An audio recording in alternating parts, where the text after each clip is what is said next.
Hello, this is Kavura, and now it's time for my review of The Battle of Betazed, a Star Trek The Next Generation novel by Charlotte Douglas and Susan Kearney.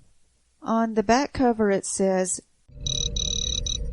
"In the darkest hours of the Dominion War, as the Federation's downfall seemed ever more certain, Jem'Hadar and Cardassian forces conquered Betazed, the homeworld of Deanna Troi.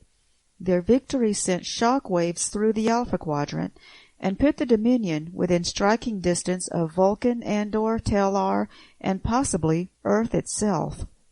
To secure their position in the very heart of the Federation, the Cardassians begin constructing Space Station Sintok Nor in orbit of Betazed. The station is to serve as both the seat of the Dominion occupation and the site of horrific experiments by Cardassia's foremost exobiologist, the infamous Dr. Krell Massett. With Starfleet's forces spread too thinly in the ongoing struggle to retake Betazed outright, the USS Enterprise, along with some old and new friends, is deployed to carry out a dangerous and desperate plan. But no matter what the outcome, the consequences could alter Betazed irrevocably, forcing Deanna Troi to choose between her world's survival and its very soul." This book was published in April of 2002. So it takes place during the Dominion War, and of course we remember during Deep Space Nine they did mention that the planet Betazed fell to the Dominion. And that was really all that was mentioned of it. So we've got this book to say what happened after that. Originally I thought this book was supposed to be about how the Dominion took over Betazed, but it's not. It's about how Starfleet took Betazed back. And it was a very interesting story. First, these two authors, Charlotte Douglas and Susan Kearney, they never wrote any other Star Trek book besides this one, and they were actually known for being romance writers. And I have to say the book was probably pretty good for romance writers, even though it wasn't exactly on my list of favorite books that I've read. So it had Elias Vaughn. Now, if you want to know about characters, it has Elias Vaughn was someone that was created just for the books, and this was his first appearance. But he appears later. He becomes a crucial part of the DS9 relaunch novels. So it was neat to see him here and see what he's like. He's a commander in Starfleet at this time. And the book also has Worf and O'Brien, because at this time during the Dominion War, Worf and O'Brien are not on the Enterprise anymore. They're serving on Deep Space Nine, but Worf brings the Defiant in to help. And that was pretty neat because, of course, it's better to have a next-gen book with Worf. And so they help with the space station. So there's a space station called Sintok Nor that has been built by the Cardassians, and it's in orbit of Betazed. And the idea that they're using the Betazoids as slave labor on the station and on the planet Betazed, the book does ring similar to the Bajorans and the Bajoran occupation. The Cardassians occupy Betazed, and they use the Bajorans as slaves. And there's even a Bajor and see, I'm getting the planets mixed up. The Bajorans, the Betazoids. So in this book, the Betazoids also have a resistance, just like the Bajorans had. And of course, Lwaxana Troi is key in this book. She is actually part of the resistance. She leads her own resistance cell in this book. And the writers do have a good grasp of Star Trek. You can tell they're fans and they know all the characters. They brought in Lwaxana Troi, who was, not a comical relief character as she was a lot of times on Star Trek. She's in a war situation here, and she seems to do very well being in charge of these people.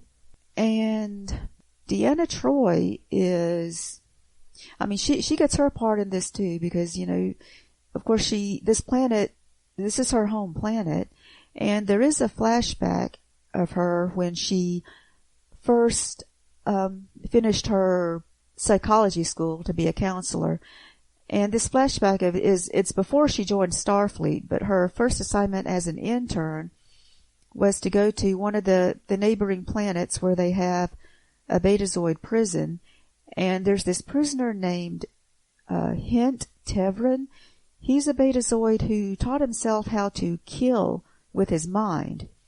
He kills people very ruthlessly and painfully with his mind. And so he finally got put in prison, and Deanna was sent there to talk with him, to counsel him, see what she can do for him to reform him. And he was basically someone who couldn't be reformed. He's just too evil, too far gone. And they put an inhibitor on him so that he can't use this telepathic ability. And of course that's one reason that the Cardassians and the Dominion were interested in the Betazoids, is because they are telepaths. And that's something that comes out on Sintok Nor. They are kidnapping Bajorans to use their telepathic ability. Hopefully they can do something with that. So the thing about it is that someone in the Resistance someone under Lwaxana Troi got the idea that they could use this Betazoid, Hint Tevrin, to, what they want to do is free him from prison. He's been in there for 20 years at this point. They want to get him to teach the Betazoids how to use this ability that he has, because that's how desperate the Betazoids are. They think that they need this ability that Tevrin used in order to defeat the Dominion. So Deanna is sent on a mission to free him, and Elias Vaughn, that I mentioned, he is in command of the mission to go down to the planet to free Tevrin. And that is an interesting piece of action in this book, where there's a lot of moral sensibilities here at play. Are the Betazoids really willing to do this? Like, they're going to start, if it works out, will they actually be able to kill the Jem'Hadar with their minds, to defeat them that way? It's something horrible for them to think about. We know that the Betazoids are a peaceful planet. Their people have always been peaceful. So would they really do this, even if they could? So that's something that plays out here. And Elias Vaughn was in command of the mission, and he gets hurt, and he says he wants Deanna to be in command, even though Data is there, and he's the ranking officer after Elias Vaughn. But because Deanna knows this prison where they're trying to rescue Tevrin, he puts her in command, and she accepts it. So we get to see some of her command abilities here. And I think she did a good job with that. It is neat how the writers knew about her, and that she had been on the command track. She's had the command training. So she can do this, even though she does doubt herself. She has some hesitation, but she did pretty well there. So I do like how they rolled with the Bajorans, or with the Betazoids, having to deal with what are they going to do now that they've been conquered, and how can they get their planet back. And Starfleet, of course, does come to help them, as they sent the Enterprise and the Defiant here to help. But before that, Lwaxana had said, well, I know Starfleet's going to come to help us, but it may take some time for them to get here, and they've got the Dominion forces to go up against, so we don't know how much help they'll actually be. But she, of course she knew, she's got the daughter in Starfleet. She knows that they're not just going to sit around and not try to help them. One thing the book didn't mention is that there must be other Betazoids in Starfleet. It just seems like the others could have come to help too, or could have at least mentioned, hey, I want to join the Enterprise because they're going to help the Betazoids. But it was never mentioned about other Betazoids in Starfleet. And I kind of think that some of the action parts of this book were slow. That's why I can't give it the highest recommendation. I didn't enjoy it as much as some books. This one was, I mean, it seems like it's a great part of the Dominion War, and yet it also seems a little bit of fluff. It's almost in some places like it's not serious enough, or it's drawn out too much with some of the battle scenes. But it's still good in some places. They had the idea of rescuing some of the people from Sintog Nor. Starfleet wanted to destroy this space station because it would have given the Dominion too much power, and it was such a good location, being close to Vulcan and to Earth. And their idea to destroy the station was an interesting idea, which I won't give away. And I like how they used other characters too. Krell Massett, he was mentioned on Star Trek Voyager.